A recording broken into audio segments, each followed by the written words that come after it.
Hi, Sarah. Hello, how are you? Hi, great to Nice see to see you. you. How are you doing today? I'm very well, thank you. The sun's shining in West London. That's awesome. Boy, it's good to put a face and a name together after I know. all of these emails. I reckon. You found me through my blog, I think, didn't you? Yes, I did. How long have you had that blog? Not long. Well, probably about 4 months. Really? Is that Uh, it? yeah, really early. And I was a bit apprehensive about doing it to begin with. It was more like therapy, to be honest, that I just wanted to get things out on paper or on a computer.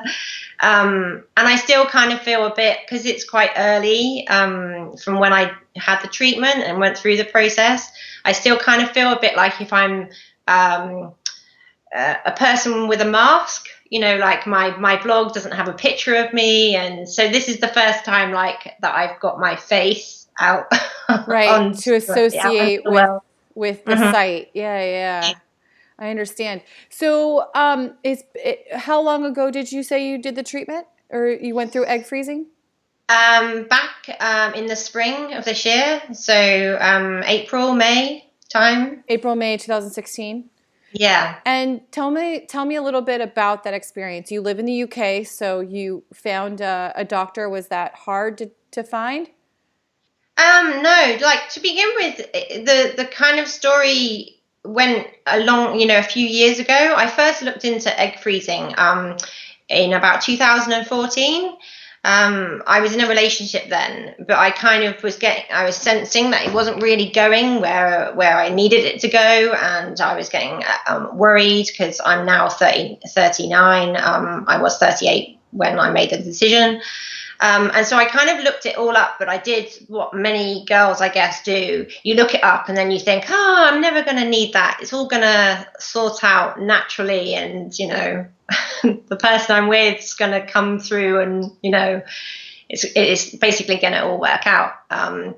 And unfortunately, it didn't work out. And so at the beginning of this year, when my relationship broke down, and we decided that it had to come to an end, I went through like what most people do, all the scary feelings of being on your own again.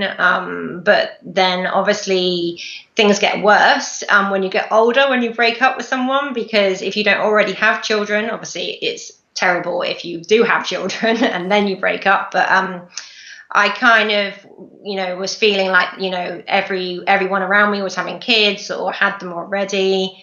That the tick tick tick of what everyone says, not females so much but men, doctors even. I had a doctor say to me, looking at his watch, and you've got to make sure You did you're one of thinking these? about it. And I was like, I'm quite an intelligent woman, you don't really need to to put that to me, because I'm quite aware of my age and whatnot. So I just decided that the best thing for me to do is to get more information than what I just picked up on the internet back, 3 years ago now. And everyone was really supportive. That I told initially that I was thinking about doing this, and I was really like scared about telling people because, no one wants to talk about these things, just like abortion. No one really wants to talk about miscarriage, and English people are worse than people from the US, I'm sure, that you don't talk about your private life, traditionally. And so I kind of did some research to find which clinic was the best, which responded to my emails quickly, because I think customer service is really important. If you are feeling like you're chasing something all the time, then you think, God, what's it going to be like to have the treatment? So I just went with the clinic that were really responsive to my inquiries originally, and that was about it, really. So tell us about when you were being stimulated and went through the hormone process. Is that where you kind of felt like everything was spinning, and you needed to start getting out some of these feelings in writing?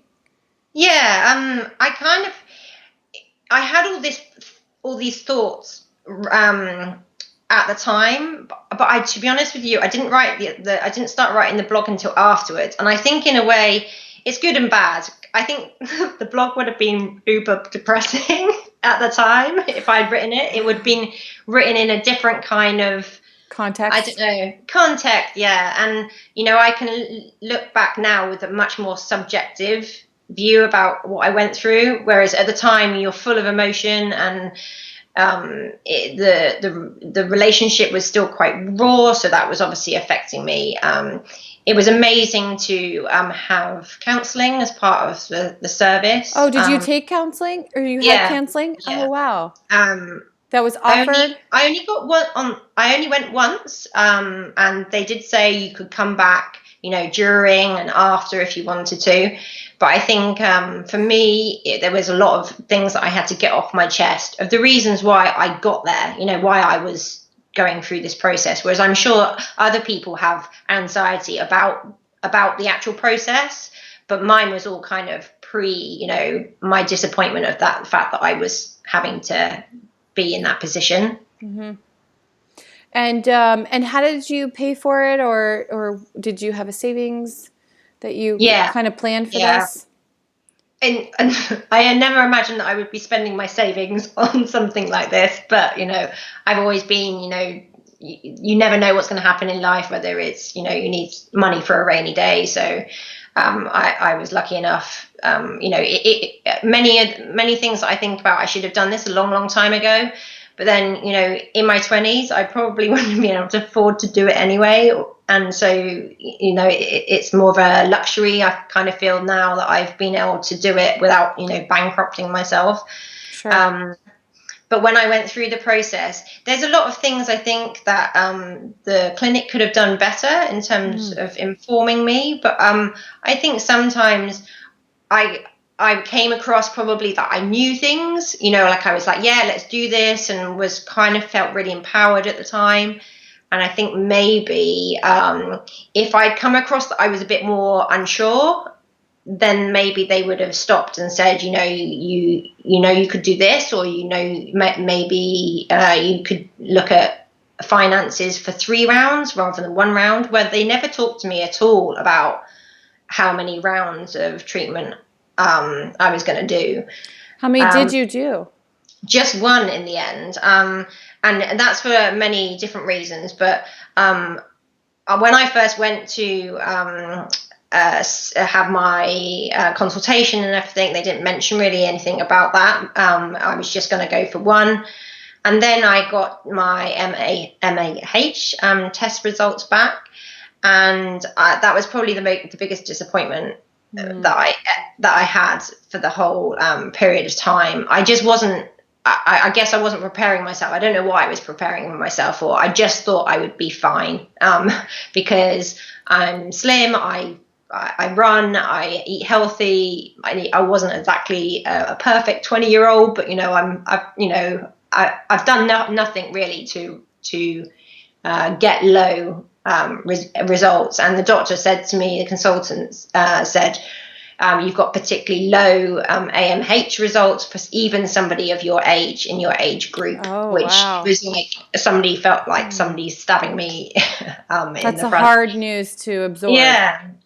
And the weird thing was that I think I wrote in my blog a while ago, she skipped even like the good news, which was like weird afterwards. Like, so they obviously did a scan, and my womb was fine. You know, she said there was no reason why I couldn't carry children, and I just thought, you know, she could have put more emphasis on the positives rather than jumping straight into, sorry, you know, your results are really poor. And because I was always, I started off the process on a back foot of having low ovarian reserve, I guess I was never going to get that many eggs. And when I was really disappointed after that initial consultation and had a few tears and couldn't understand, you know, why me, you know, blah, blah, blah. I thought, well, I spoke to my mum and she said, you can't change what's going on in your body, but surely the quality of your eggs are just as important as the number.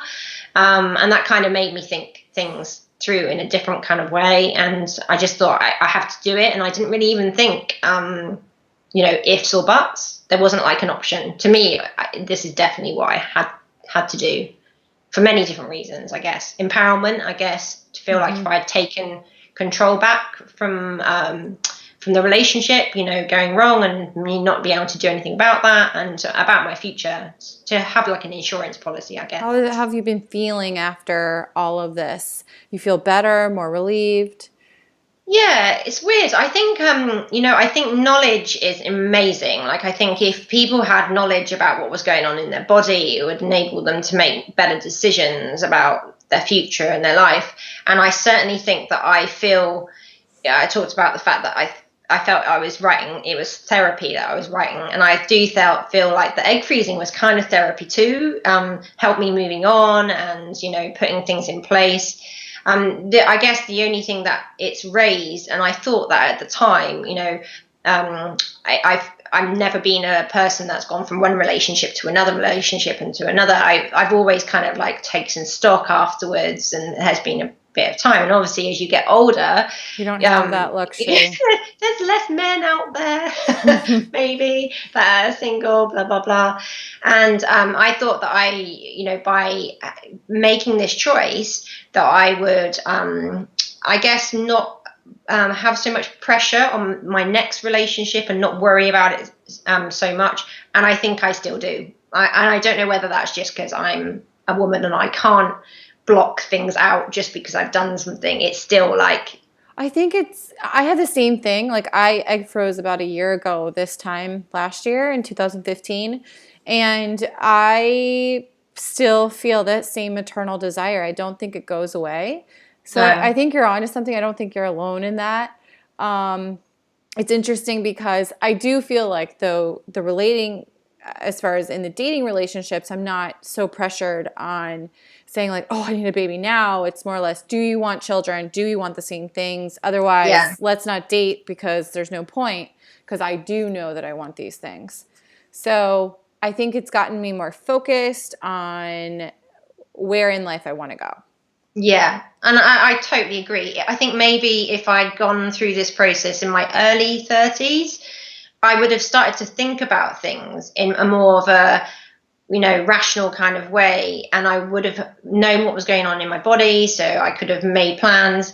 Hindsight is a very good thing, but you can only work with what you've got. But I think for, next generations, I've spoken to my niece about, the process, and I think it's important that, children. So you're now educating other women that you know. Yeah.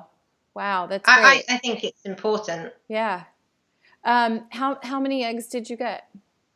Only 5, and that's kind of why I think I also have a little bit of worry still, and at the time I stupidly went on the internet just in the period of time while I was going through my treatment, and started reading like, oh, I only got this, and it was mainly IVF. Like most of the blogs out there, especially in the UK, are all IVF. There's like, I couldn't find anyone. People that are trying to have babies now, not necessarily preserving their fertility, right?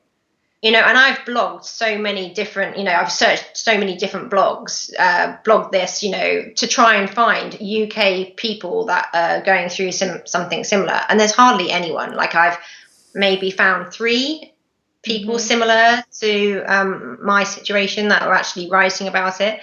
So it was really, I think it was really hard to make a decision based upon the knowledge that was out there. Well, I wish I would have known you sooner, because I have quite a few gal pals in the UK now that I could have introduced you to. Yeah, well, there's certainly a couple on your website that I was just like, there's a girl in West London somewhere that does documentaries. And I was like, well, she seems like not a mirror image of me, but, similar kind of situation and whatnot. So, yeah, I think when I was going through the process of trying to find whether it was the right decision for me, part of it was financial, but because obviously that's important. It's a huge investment. If you've got money, but it's not the be all and end all. I think somebody will be quite willing to, put it on a credit card and work it out later how you're going to pay it back. I think most of it is around planning for the future. Yeah, no, you're right. It isn't just about the money. I think that, when you egg freeze, you actually are like becoming your own egg donor essentially, and you're saving so much money on the front end rather than paying it on the back end. It's kind of, I always relate it to like baggage fees when you fly. You either you pay more for the ticket and have your bags fly for free for those type of airlines, or you buy the cheaper ticket and you get what you pay for and have to pay for all the baggage fees on the back end. So, you pay for it one way or the other. It's just, I'd rather pay for it on the front end and Yeah. get that savings right away. I guess the one thing that they, when they misinformed me about, well, didn't misinform me, they didn't tell me because I probably didn't ask the right questions. That, based upon my ovarian reserve, that maybe at that time they should have said to me, a decent amount of eggs would be X amount, and Giving you the therefore appropriate. have you considered doing this more than once? But nobody ever had that discussion with me. So by the time I'd gone through the process, I was so relieved to be out the other end Sure. that I couldn't face going through all of that again. And I might feel differently in the future, but for now, I feel like I've hopefully 5 eggs, quality eggs, and I kind of feel that I kind of need to let nature take its course, see what happens. Right. Now. Right. And you can still try naturally. And then if that doesn't pan out in a particular amount of time, you always have your frozen eggs in the bank, which is great. Completely. Yeah. Yeah.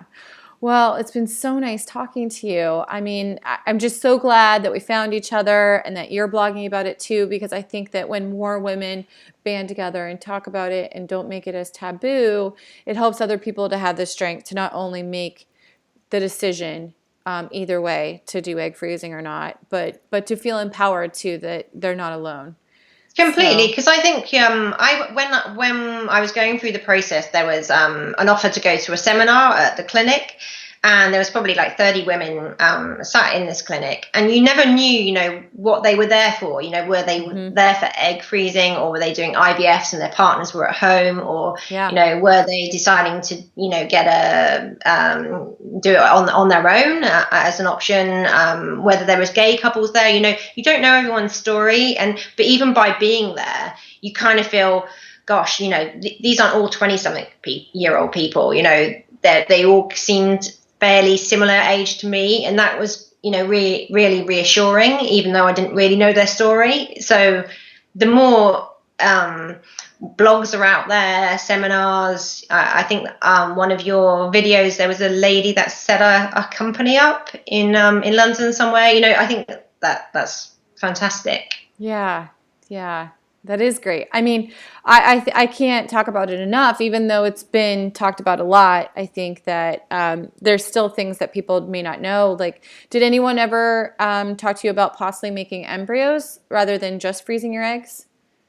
Not so much. The only thing that they did go through that in the seminar. I think that in my head, my mind was already made up about what I wanted to do at that stage. And, lots of people have asked me since, would you consider being a single parent and going down the route on your own, and finding a sperm donor? And, at the time, I just wasn't interested in that route at all. But, never say never. Because, one thing this has taught me is that you shouldn't assume anything about your future, and you should be flexible and learn what other options there are out there, and hopefully a natural process will happen anyway. But if not, I kind of feel like I've got hopefully an insurance policy sat there somewhere for me. I can't agree with you more. I've always said that you never say never to, and to give yourself the flexibility to change your mind.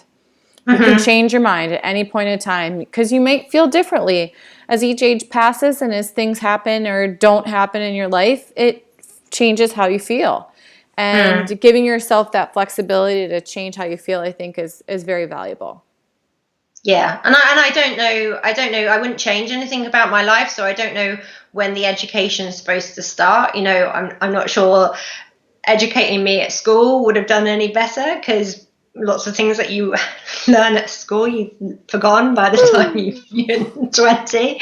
But if there was more information out there rather than just websites that are from clinics, I think that would really help, because I was Googling things back a few years ago, and all I kept on finding was, the actual clinics that were offering egg freezing and IVF. And they obviously only portray a certain story, the processes and procedures. They don't really talk, you don't get the same as what we're doing now, talking to well, it is relatively new too, since vitrification came along and made egg freezing a better option than it used to be with slow freeze. So relatively 5-6 years of this new technology. So it starts with us. Like, we are educating the women that we know that are younger that could benefit from this too. And there's other stuff coming down the pipeline that isn't even out yet that will help the girls that are 10 years younger than us. Yeah. But no, I just think that you're very inspiring. And so I really appreciate you telling your story and having this conversation, because the education starts with us. Yeah, and I think, like, that was the reason why I started the blog. It was to help me, but hopefully, if somebody managed to read it and some of the stories that I've been through, hopefully they aren't too downbeat, and there's a silver lining and some, learnings that I went through, and some help somewhere. I don't say that I'm an expert. I've only been through my own life experiences and a few months of dealing with it. But I do think that the more blogs that are out there that people write about their experience, and not just through egg freezing. So many people suffer from stillbirths and things like that, and no one talks about. So women have to deal with a lot of things in their life, and I think if they share things with each other, it becomes a lot easier. Yeah, I agree. Well, thank you, Sarah, for your time today. No problem. Thank you ever so much, Valerie. Take care. Bye. Bye. Bye.